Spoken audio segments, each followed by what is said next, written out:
রানী, তুমি ঠিক আছো তো? রানী কি করছো? আমি ঠিক আছি। এখন একটু বেটার ডক্টর আন্টি। তোমাকে নিয়ে সবাই খুব চিন্তায় পড়ে গেছিল।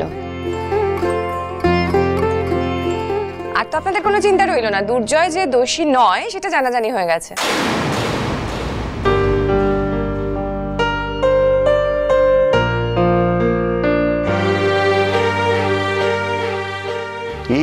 আপনি কি বলছেন? সত্যি এটা?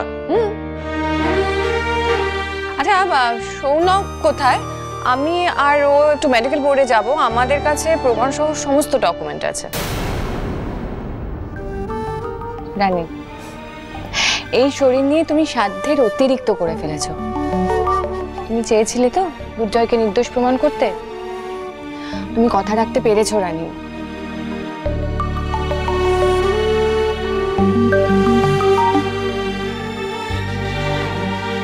এত সব এইটুকু মেয়ে করলো কি করে?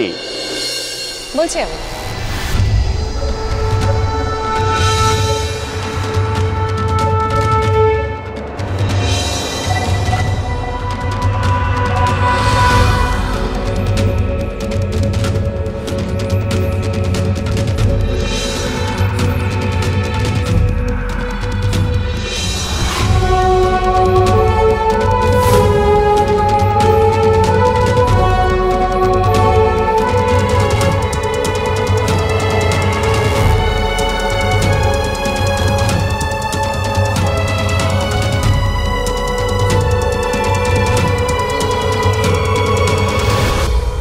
বোঝা গেল যে একটা বাচ্চা মেয়ে কি করে এত বড় একটা প্রবলেম সলভ করলো।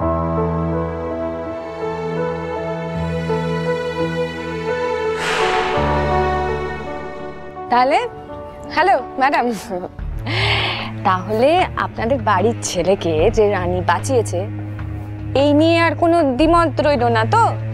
না। কনভিন্স? Very nice.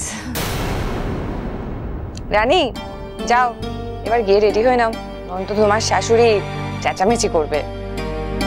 আপনি একদম ঠিক বলেছেন, সত্যি রানীর আজকের অনেক ধকল গেছে। রানী, অনুষ্ঠানটা হয়ে গেলে ভালো করে রেস্ট নিও। যাও না, ওকে রেডি করে নিয়ে এসো, যাও। এই তো ব্যাস, এতেই হবে। রানী, থ্যাংক ইউ সো মাচ। এই কেসটা নিয়ে তো আমি কোনো ক্লুই পাচ্ছিলাম না, ভাগ্যিস তুমি এই ইনিশিয়েটিভটা নিলে।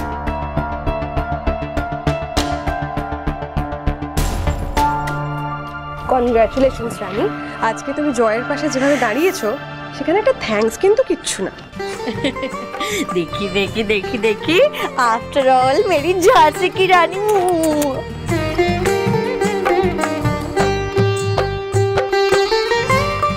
ওরে শুক্লাকে কেউ ডাক, এখানে যে শুনো কে বাঁচিয়েছে ওর ছেলেকে, ওর তো জানা দরকার। হ্যাঁ, কারো যাওয়ার দরকার নেই, আমি নিজে গিয়ে ওকে নিয়ে আসছি।